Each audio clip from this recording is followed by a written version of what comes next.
Norma Hukum. Tutorial kuliah pengantar ilmu hukum topik ke-12. Disediakan oleh Global Tutorial. Funkan berpendapat bahwa kepentingan-kepentingan manusia bisa saling berbenturan apabila tidak dikendalikan oleh norma. Lahirlah norma agama, norma kesusilaan dan norma kesopanan sebagai usaha manusia untuk menyelaraskan kepentingan-kepentingan itu. Tetapi, ketiga kaidah di atas ternyata mempunyai kelemahan, yaitu sebagai berikut. 1. Norma agama, kesusilaan dan kesopanan belum cukup melindungi kepentingan-kepentingan manusia dalam masyarakat sebab ketiga norma ini tidak mempunyai sanksi yang tegas dan dapat dipaksakan. 2. Norma agama, kesusilaan dan kesopanan belum mengatur secara keseluruhan kepentingan-kepentingan manusia seperti kepentingan manusia dalam bidang pertanahan, kehutanan, kelautan, udara, dan lain-lain. Oleh karena itu, diperlukan satu norma lagi yang dapat menjawab dua kelemahan di atas. Norma tersebut adalah norma hukum. Norma hukum juga mengisi kelemahan ketiga kaidah tadi, yaitu dengan jalan berusaha mengatur seluruh peri kehidupan yang berhubungan dengan manusia sebagai anggota masyarakat maupun sebagai individu. Norma hukum adalah aturan-aturan yang dibuat oleh lembaga negara yang berwenang, yang mengikat dan bersifat memaksa, demi terwujudnya ketertiban masyarakat. Norma atau kaidah hukum dalam sejarahnya tidak sama sifat dan macamnya dengan norma atau kaidah sosial lainnya. Kenyataannya kaidah hukum yang kini berlaku dalam kehidupan masyarakat, ada yang berbentuk tertulis maupun tidak tertulis. Norma hukum adalah aturan yang dibuat secara resmi oleh penguasa negara, mengikat setiap orang dan berlakunya dapat dipaksakan oleh aparat negara yang berwenang, sehingga berlakunya dapat dipertahankan. Menurut Hans Kelsen, teori piramida hukum atau Stufen teori itu berjenjang-jenjang serta berlapis-lapis dalam suatu hierarki. Hans Kelsen mengemukakan bahwa norma hukum merupakan suatu susunan berjenjang yang mana setiap norma hukum yang lebih rendah memperoleh kekuatan hukum dari norma hukum yang lebih tinggi tingkatannya. Maksudnya suatu norma yang lebih rendah berlaku, bersumber dan berdasar pada norma yang lebih tinggi. Norma yang lebih tinggi berlaku, bersumber dan berdasar pada norma yang lebih tinggi lagi. Demikian seterusnya sampai pada suatu norma yang tidak dapat ditelusuri lebih lanjut dan bersifat hipotesis dan fiktif yaitu norma dasar. Piramida hukum dari Hans Kelsen diilhami dari pendapat Adolf Merkel yang mengemukakan bahwa suatu norma hukum selalu mempunyai dua wajah, yang artinya suatu norma hukum itu ke atas bersumber dan berdasar pada norma yang di atasnya. Tetapi ke bawah ia juga menjadi sumber dan dasar bagi norma hukum di bawahnya, sehingga suatu norma hukum mempunyai masa berlaku yang relatif. Oleh karena masa berlakunya suatu norma hukum tergantung pada norma hukum yang berada di atasnya.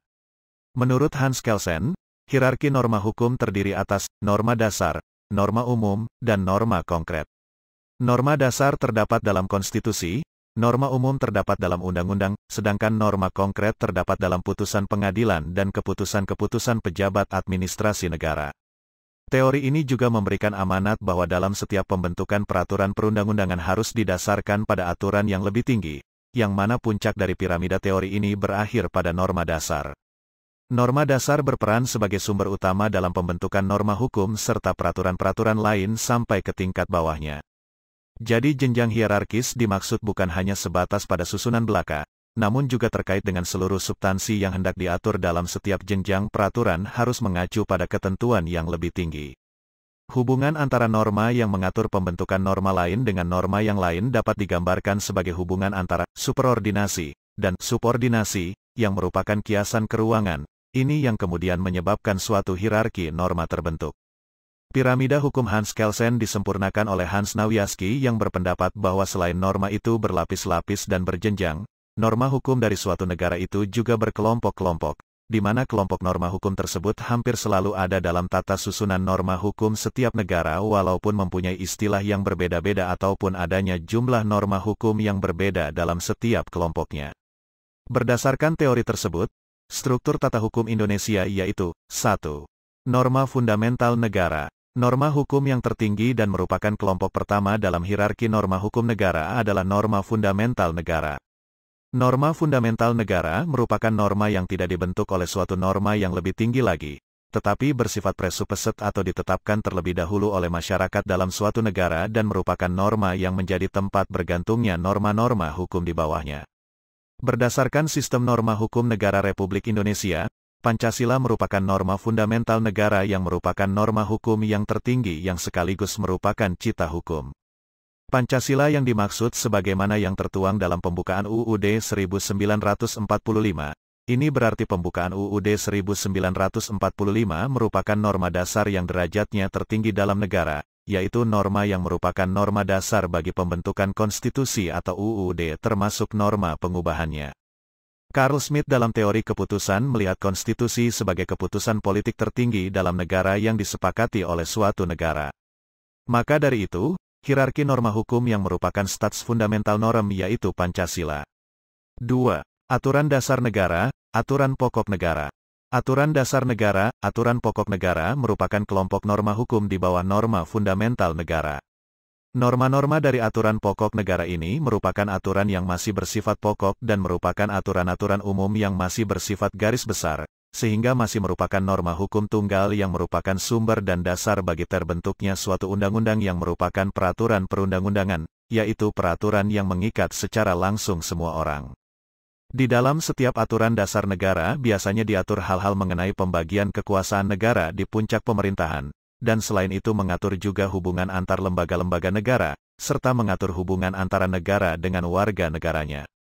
Aturan dasar, aturan pokok negara di negara Republik Indonesia tertuang dalam batang tubuh UUD 1945 dan ketetapan MPR, serta di dalam hukum dasar tidak tertulis yang sering disebut dengan Konvensi Ketatanegaraan. Aturan dasar negara, aturan pokok negara ini merupakan landasan bagi pembentukan undang-undang dan peraturan lain yang lebih rendah. 3. Undang-undang. Undang-undang atau secara harfiah diterjemahkan menjadi undang-undang merupakan norma hukum yang lebih konkret dan terinci, serta sudah dapat langsung berlaku di dalam masyarakat. Norma-norma hukum dalam undang-undang ini tidak saja norma hukum yang bersifat tunggal, tetapi norma-norma hukum itu dapat merupakan norma hukum yang berpasangan, sehingga terdapat norma hukum sekunder di samping norma hukum primernya. Dengan demikian dalam suatu undang-undang sudah dapat dicantumkan norma-norma yang bersifat sanksi, baik itu sanksi pidana maupun sanksi pemaksa. Selain itu undang-undang ini berbeda dengan peraturan lainnya, oleh karena suatu undang-undang merupakan norma hukum yang selalu dibentuk oleh suatu lembaga legislatif. 4. Peraturan pelaksanaan dan peraturan otonom. Peraturan pelaksanaan dan peraturan otonom ini merupakan peraturan-peraturan yang terlelak di bawah undang-undang yang berfungsi menyelenggarakan ketentuan-ketentuan dalam undang-undang. Peraturan pelaksanaan bersumber dari kewenangan delegasi sedangkan peraturan otonom bersumber dari kewenangan atribusi. Pengertian atribusi kewenangan dan delegasi kewenangan antara lain, a. Atribusi kewenangan dalam pembentukan peraturan perundang-undangan. Pemberian kewenangan dengan membentuk peraturan perundang-undangan yang diberikan oleh Groundwet, Undang-Undang Dasar, atau WET, Undang-Undang kepada suatu lembaga negara, pemerintah. Kewenangan tersebut melekat terus-menerus dan dapat dilaksanakan atas prakarsa sendiri setiap waktu diperlukan, sesuai dengan batas-batas yang diberikan. B. Delegasi kewenangan dalam pembentukan peraturan perundang-undangan. Pelimpahan kewenangan membentuk peraturan perundang-undangan yang dilakukan oleh peraturan perundang-undangan yang lebih rendah, baik pelimpahan dinyatakan dengan tegas maupun tindakan. Alasan Nawiaski memberikan nama Stats Fundamental Norm bagi norma tertinggi dalam kesatuan tata hukum dalam negara dengan alasan Grundnorm sebagaimana dikemukakan Kelsen, yang merupakan norma tertinggi pada setiap sistem norma dalam masyarakat yang teratur, termasuk di dalamnya negara, pada dasarnya tidak berubah-ubah.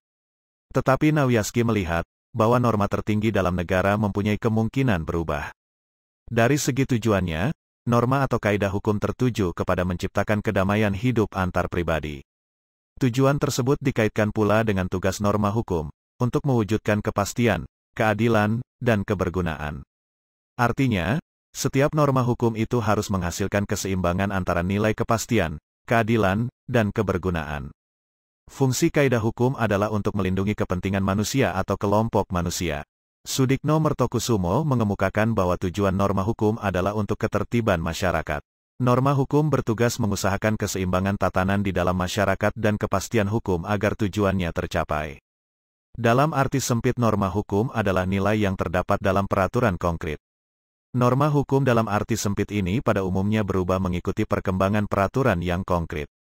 Norma hukum mempunyai dua sifat alternatif, yaitu imperatif dan fakultatif. Norma hukum yang bersifat imperatif biasa dikenal dengan hukum yang memaksa, wajib ditaati. Norma atau kaidah ini tidak dapat dikesampingkan dalam suatu keadaan konkret.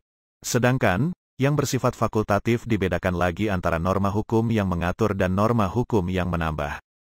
Selain itu, terdapat pula norma-norma atau kaidah-kaidah hukum yang bersifat campuran atau yang sekaligus bersifat memaksa dan mengatur. Norma hukum dapat dibedakan antara yang bersifat umum dan abstrak dengan yang bersifat konkret dan individual. Norma yang bersifat umum selalu bersifat abstrak karena ditujukan kepada semua subjek yang terkait tanpa menunjuk atau mengaitkannya dengan subjek konkret, pihak, atau individu tertentu. Norma ini biasa menjadi materi peraturan hukum yang berlaku bagi siapa saja, yang tertuang dalam peraturan perundang-undangan. Sedangkan, norma hukum yang bersifat konkret dan individual ditujukan kepada orang tertentu, pihak, atau subjek-subjek hukum tertentu, atau peristiwa dan keadaan tertentu. Norma hukum dari segi daya berlakunya dapat dibedakan antara norma hukum yang berlaku sekali selesai dan norma hukum yang berlaku terus-menerus. Norma hukum yang bersifat ain mahlik adalah norma hukum yang berlakunya hanya satu kali saja dan setelah itu selesai, jadi sifatnya hanya menetapkan saja, sehingga dengan adanya penetapan ini norma hukum tersebut selesai. Sedangkan norma hukum yang berlaku terus-menerus adalah norma hukum yang berlakunya tidak dibatasi oleh waktu, jadi dapat berlaku kapan saja secara terus-menerus, sampai peraturan perundang-undangan itu dicabut atau diganti dengan yang lain. Norma hukum tertulis dari segi bentuk isinya, dapat dibedakan antara norma hukum tunggal dan berpasangan. Norma hukum tunggal adalah norma hukum yang berisi satu aturan, sedangkan norma hukum berpasangan adalah norma hukum yang berisi lebih dari satu aturan, yang terdiri dari primer dan sekunder. Asal-usul norma atau kaidah hukum pada pokoknya dapat dibedakan atas dua macam, yaitu sebagai berikut. 1. Norma hukum yang berasal dari kaidah-kaidah sosial lain dalam masyarakat, yang dalam istilah Paul Bohannan sebagai norma hukum yang berasal dari proses double legitimacy, atau pemberian ulang legitimasi dari suatu kaidah sosial non-hukum menjadi suatu norma hukum. Pandangan Paul Bohannan dikenal sebagai teori reinstitutionalization of norm. Keberadaan hukum yang terdiri atas kebiasaan-kebiasaan yang kemudian mengalami proses pelembagaan kembali menjadi norma hukum, pada akhirnya digunakan oleh masyarakat sebagai aturan untuk menata kehidupannya. Inilah yang dinilai oleh Sacipto Raharjo sebagai pelembagaan dari konflik yang terdapat dalam masyarakat. 2. Norma hukum yang diturunkan oleh otoritas tertinggi sesuai dengan kebutuhan masyarakat pada saat itu, langsung terwujud dalam wujud norma hukum, serta sama sekali tidak berasal dari kaidah sosial lain sebelumnya. Sifat memaksa dengan sanksinya yang tegas dan nyata inilah yang merupakan kelebihan norma hukum dibanding dengan ketiga norma yang lain. Negara berkuasa untuk memaksakan aturan-aturan hukum guna dipatuhi dan terhadap orang-orang yang bertindak melawan hukum diancam hukuman. Ancaman hukuman itu dapat berupa hukuman bandan atau hukuman benda. Hukuman bandan dapat berupa hukuman mati, hukuman penjara seumur hidup, atau hukuman penjara sementara. Norma hukum sebagai salah satu norma sosial identik dengan sanksi. Untuk lebih memahami keberadaan sanksi sebagai unsur yang esensial dari kaidah hukum, lebih dahulu perlu mengetahui apa itu sanksi menurut beberapa ahli, yaitu sebagai berikut. 1. Menurut Sudikno Mertokusumo, sanksi adalah tidak lain merupakan reaksi, akibat, atau konsekuensi pelanggaran kaidah sosial. 2. Menurut Paul Bohannan, sanksi merupakan aturan-aturan yang mengatur bagaimana lembaga-lembaga hukum mencampuri suatu masalah untuk dapat memelihara suatu sistem sosial, sehingga memungkinkan warga masyarakat hidup dalam sistem itu secara tenang dan dalam cara-cara yang dapat diperhitungkan. 3. Menurut Van den Steenhoven, sanksi adalah unsur-unsur sebagai unsur hukum yaitu ancaman penggunaan paksaan fisik, otoritas yang resmi, penerapan ketentuan yang secara teratur, dan masyarakat yang tidak spontan sifatnya. Pendapat para ahli di atas menunjukkan bahwa norma hukum sebagai salah satu jenis norma sosial membutuhkan unsur sanksi sebagai unsur esensial. Sanksi eksternal atau yang berasal dari luar diri manusia merupakan unsur esensial dari norma hukum yang membedakannya dengan norma sosial lainnya. Sanksi sifatnya dipaksakan oleh pihak berwenang yang melaksanakan penegakan hukum. Berikut adalah perbedaan-perbedaan norma hukum dengan norma agama, norma kesusilaan, dan norma kesopanan. Perbedaan norma hukum dan norma agama. 1. Sanksinya, norma hukum sanksinya dapat dipaksakan sekarang, sedangkan norma agama sanksinya nanti di akhirat. Norma agama sanksinya internal yaitu dosa.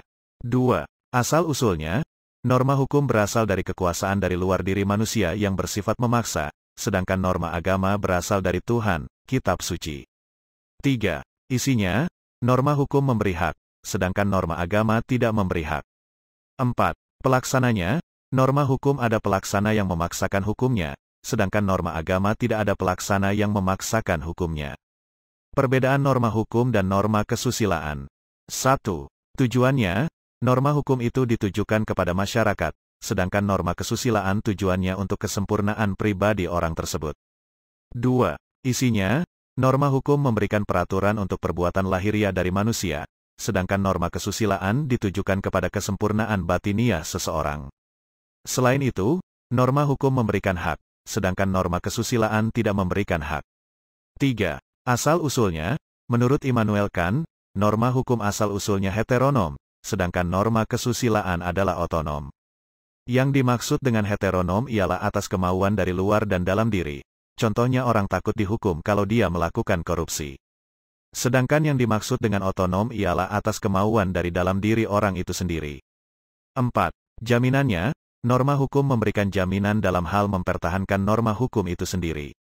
Sedangkan dari norma kesusilaan tidak ada jaminan seperti yang dimaksud pada norma hukum, tetapi jaminannya dari kesadaran sendiri. Yang dimaksud dengan jaminan di sini ialah agar peraturan itu ditaati.